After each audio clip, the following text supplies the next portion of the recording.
Et vous écoutez bien Radio Amitié sur le 99.2 FM, la fréquence de toutes les cultures. Vous le savez, dans la matinale, on aime toujours mettre à l'honneur les personnes pour qui ça peut changer la donne. En tous les cas, mon invitée s'appelle Émilie. Bonjour. Bonjour Mona, bonjour les auditeurs et les auditrices. Comment vas-tu ? Eh ben écoute, ça va, merci. Et toi ? Il fait beau, écoute, on est content aujourd'hui. Alors, toi, tu as une association ? Oui.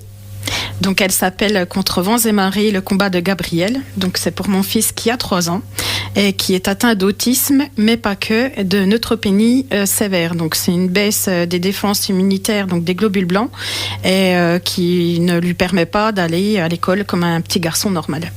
Parce que empêché à cause de son spectre, à cause du spectre autistique et de sa maladie, donc d'immunodépression. Oui, voilà, c'est ça. Donc du coup, il est plus vulnérable donc aux bactéries et aux virus qu'un enfant normal. Donc, Alors donc t'es maman. Voilà, je suis maman, mais je suis personne aidante aussi au quotidien.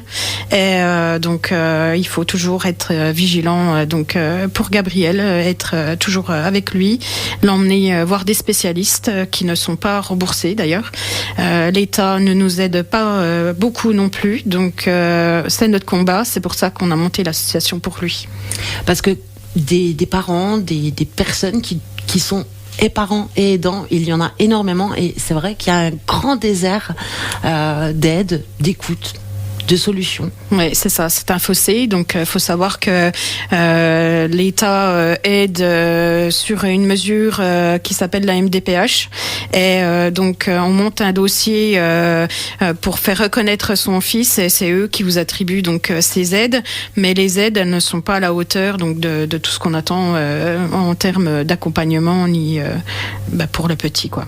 Alors, quand on parle d'accompagnement, justement, là, on va parler de Gabriel, de son quotidien. Il y aurait besoin de quoi concrètement ? De quel spécialiste tu as toi besoin pour aider ? Essentiellement, ça serait bien d'avoir une éducatrice qui soit là donc plus souvent. On en a une, mais elle vient une fois toutes les 2 semaines parce que elle a vraiment un planning qui est surchargé.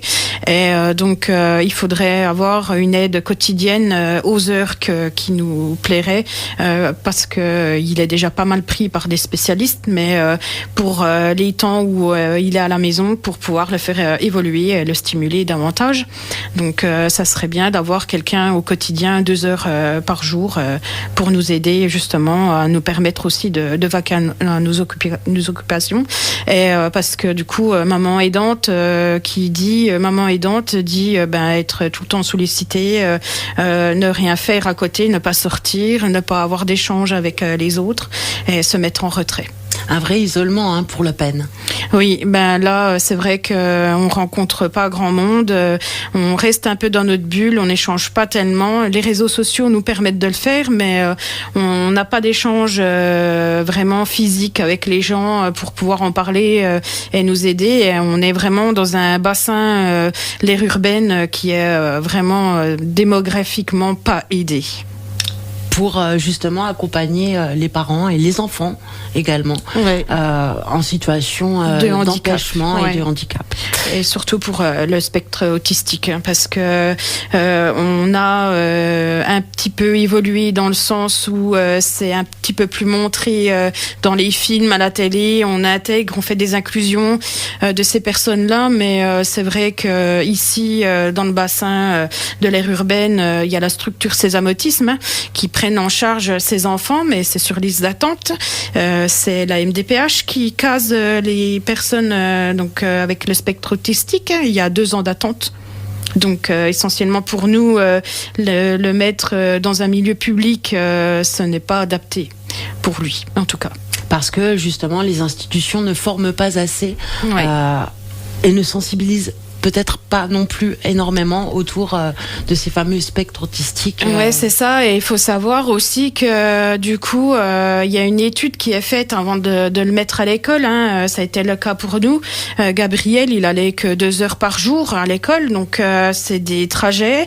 C'est tout le temps sur la route, tout le temps sur le qui-vive de la montre. Donc, aller le rechercher, le ramener voir les spécialistes. Hein. Ça peut être Belfort, c'est Sloncourt, c'est Grand Charmont. Et du coup, c'est vrai que pour moi, ça n'était pas bénéfique pour lui parce que déjà, la coupure du fait de dire ben là tu vas à l'école, là tu ressors, il était en frustration totale. Il est tombé des centaines de fois à chaque passation entre la maman et la ESH. Et du coup, ces personnes-là ne sont pas du tout suffisamment formées, merci, pour justement répondre à ce large spectre autistique. Alors on l'entend, hein, être aidant et parent, c'est du temps. Oui. C'est de l'abnégation également, que je salue d'ailleurs. Mais c'est aussi une histoire de coût. Oui. Ouais, c'est très onéreux. Ça coûte 1 200 € par spécialiste, non remboursé et non pris en charge par l'État. Il faut savoir que oui, on a un complément, mais ça ne suffit pas à pallier à tous ces frais. Il y a donc l'ergothérapeute, il y a la psychomotricienne, donc c'est des cours d'une demi-heure par semaine, 2 à 3 fois, et ce n'est pas pris en charge, non. Et on voit le constat, c'est pour tout le monde. Et c'est d'ailleurs pour ça que Contre vents et marées, le combat de Gabriel a été créé. Ça fait combien de temps maintenant ? Alors, ça fait à peu près 3 mois qu'on était sur le projet d'ouvrir cette association, justement pour pallier aux gens et aux parents qui, comme nous, n'ont pas forcément de fonds, parce qu'il faut savoir qu'il faut quand même avoir une petite enveloppe de côté pour payer les soins. Donc, nous, on va vraiment intervenir pour les gens qui, comme nous, rencontrons ce genre de problème, et aider aussi pour les cancers pédiatriques et les recherches génétiques, parce que a priori Gabriel aurait une maladie génétique rare. Alors, ça fait beaucoup de choses, hein, mais tu as eu cette idée donc d'association, oui, justement pour pallier, comme tu l'expliques, et vous organisez un loto. Oui, on organise donc le loto le 24 mai à Valentinier, salle Joannesco aux Longines, avec l'organisation de l'association donc Contre vents et marées, le combat de Gabriel, mais pas que. Nous sommes soutenus aussi par BFC, l'agence artistique à Sochaux, donc Patrice Desnajars qui en est le responsable, le dirigeant, et toute son équipe que je remercie, et je remercie aussi le comité des fêtes de Sochaux qui va aussi donner un petit coup de main lors de cet événement. Et je remercie aussi du fond du cœur tous les commerçants auxquels on a pu distribuer, qui ont participé, partenaires, le Crédit Mutuel aussi, d'Audincourt, et Radio Amitié aussi qui nous reçoit aujourd'hui.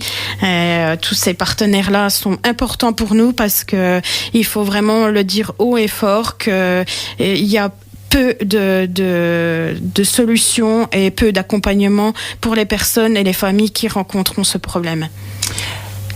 Alors, donc, ce loto, on va revenir sur le loto qui se déroulera donc le 24 mai à 20h. Il y aura de la restauration également, il y aura des lots, oui, une tombola. Oui, donc les lots, ils sont vraiment très intéressants. On a des bons d'achat, des paniers garnis, on a une Switch, on a une télé, et peut-être un petit cadeau surprise venant donc d'un dirigeant automobile. Donc, on attend aussi la réponse sur cette personne-là, Monsieur Nédé, pour pas le citer, mais voilà, on attend vraiment sa réponse pour cet engagement d'un gros lot surprise qui sera mis en partie spéciale. Je compte sur lui et je compte sur vous pour votre présence et voilà votre engagement pour ce petit bonhomme et pour les autres. Alors, l'ouverture des portes se fera à la salle UNESCO à 18h30 dans la commune de Valentinier. Comment ça se passe, l'auto? Il y a 16 parties, je crois. Oui, alors il y a 16 parties, donc une ligne, 2 lignes et le carton, et puis 2 entractes qui permettront aux gens d'acheter soit des tickets de tombola, soit des cartons supplémentaires, et une petite restauration en même temps, voilà, pour se dégourdir un petit peu les jambes et participer aussi pour acheter les billets de tombola pour la partie supplémentaire aussi à la fin de ce loto. Alors on peut s'amuser donc au cours de ce loto, pour ceux et celles qui aiment participer. En famille, avec les enfants. Voilà, vous êtes les bienvenus. Vous pouvez venir sans réservation ou avec, de préférence pour être bien installé et avoir votre table, pour être avec vos amis ou autres. Et donc voilà, ça commencera à 20h. Pour les adultes, il y a 5 cartons pour 20 € et un offert. Oui. Et les enfants de moins de 12 ans auront 2 cartons pour 5 €. Et puis les tickets de tombola vendus à 2 € et des cartons supplémentaires à 3 et 5 €. Je pense que le message pourra intéresser bon nombre de personnes.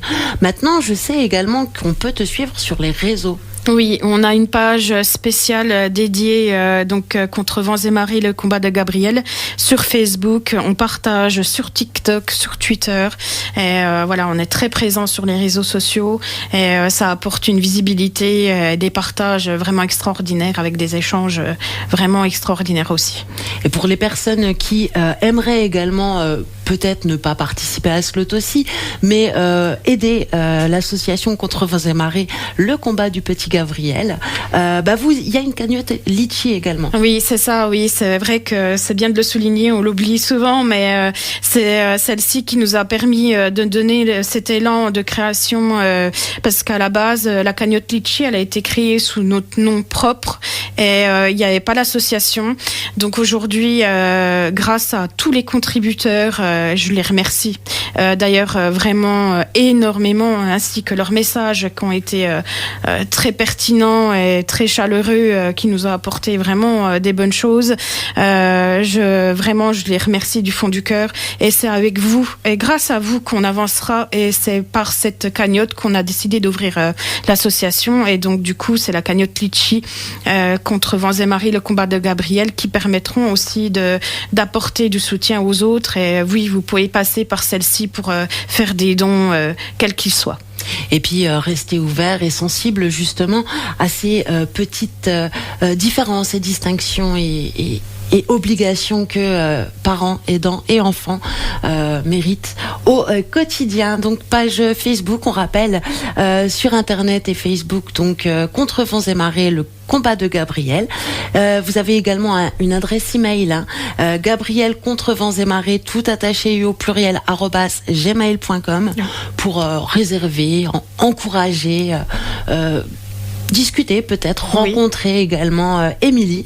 Merci à toi, merci à toi aussi, merci pour ce beau message en tout cas, et puis pour tout ce que tu dois encore mener comme combat, et puis à samedi. Merci Radio Amitié.